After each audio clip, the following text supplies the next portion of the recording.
Redimensión de particiones en Windows.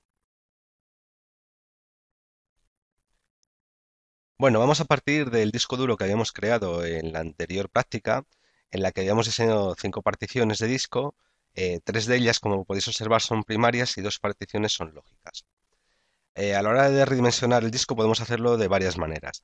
En primer lugar, por ejemplo, imaginando que queremos redimensionar esta partición, a la hora de redimensionar podemos optar por el interfaz gráfico, como hemos hecho seleccionando, y después seleccionando uno de los extremos y arrastrándolo.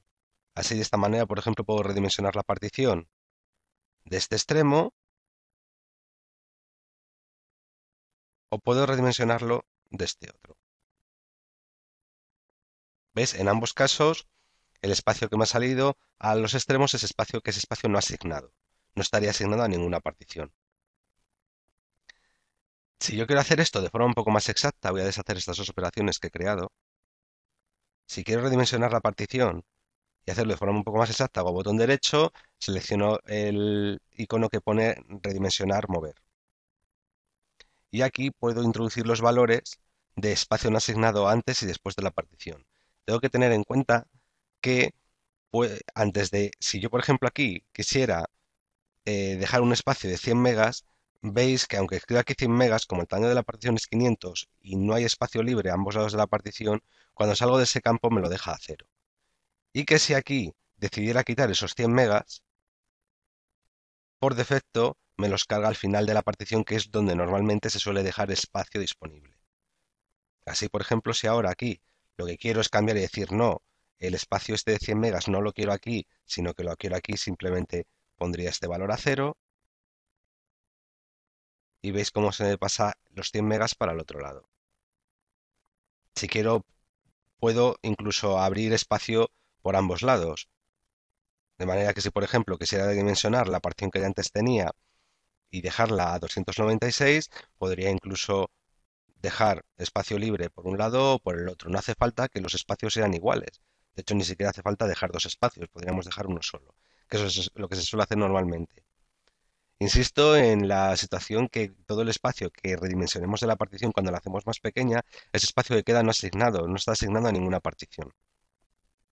A la hora de redimensionar particiones también podemos optar por hacerlo desde aquí. Como podéis observar, es exactamente el mismo procedimiento que utilizábamos cuando lo hacíamos desde la propia interfaz.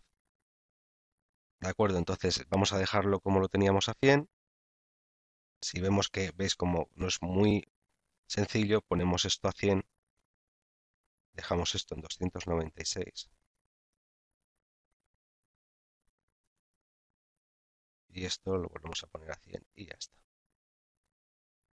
Vamos a poner 96,1 para que eso quede exacto a 100. Le damos a OK. Fijaros que aún así me quedaba una operación pendiente. La voy a aplicar para que me quede.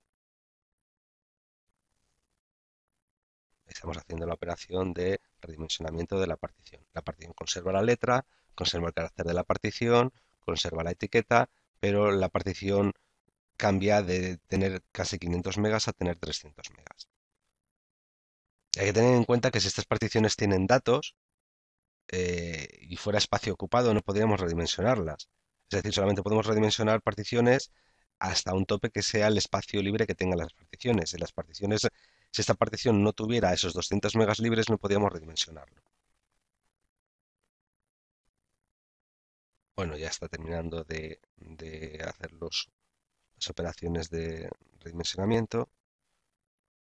Cuando termine en automático nos van a aparecer dos espacios, uno a la izquierda y uno a la derecha de la partición, que son espacios no asignados. Bueno, la operación ya ha terminado, le damos a OK, va a hacer la actualización de las unidades de disco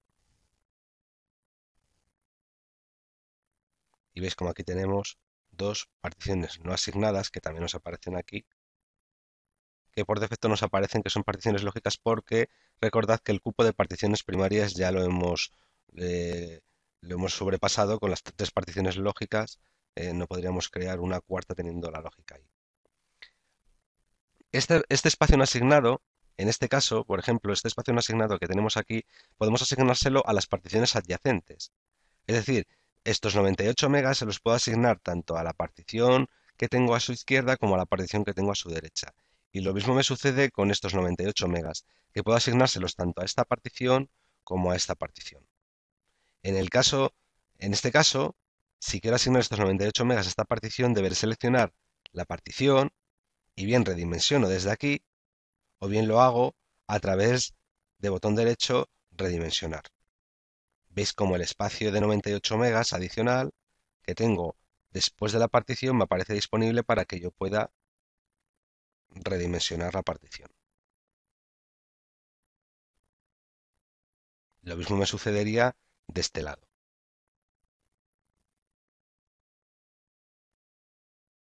Si en algún momento yo decidiera dejar este espacio disponible para esta partición, podría hacer esto, que es similar a mover la partición. Lo que he hecho es una operación que se podría traducir de la siguiente manera. He introducido aquí, le he asignado estos 98 megas a la partición y después se los he desasignado por la derecha. Sería algo similar a hacer esto. ¿Vale? Esto, que es una operación de mover, es tan sencillo como poner que dejo 0 megas de espacio antes y que se los paso a después. Esto se llama mover la partición. De tal manera que estos 98 se los podría dejar disponibles a este. Bien, hay que tener en cuenta que una cosa, si yo ahora decidiera meter estos 98 megas en esta partición, hay que tener en cuenta que estos 98 megas, aunque aquí forman parte de una partición lógica, pueden llegar a formar parte de una partición primaria. En el antiguo programa Partition Magic, estos 98 megas había que asignárselos a la partición extendida para que sean alcanzables desde la partición lógica. Aquí, como podéis comprobar, pues no es necesario. Yo si selecciono la partición y le doy a redimensionar, me aparecen esos 98 megas para que yo pueda utilizarlos. Recordad que también lo podremos hacer a partir de estas casillas.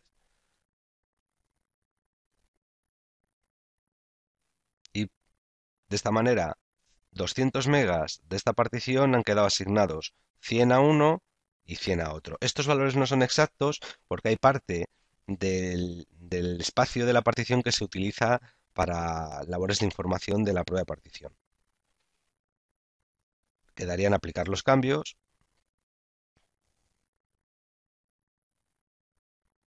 Una vez que estén aplicados los cambios, tendremos el mismo esquema de particiones que teníamos anteriormente, solamente que ahora las particiones tienen diferente tamaño.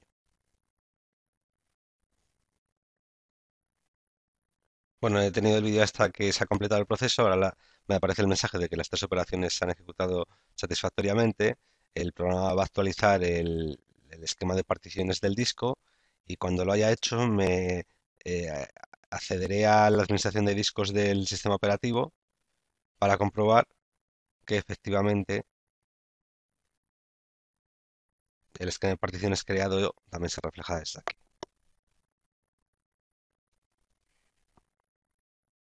Bien, comprobamos que efectivamente de esta partición que era de 500 se ha quedado en 300. 100 megas han ido a la primera partición y 100 megas han ido a la cuarta partición, que era lo que pretendíamos en un principio. Y esto en principio es todo lo que debemos saber de redimensionamiento de particiones.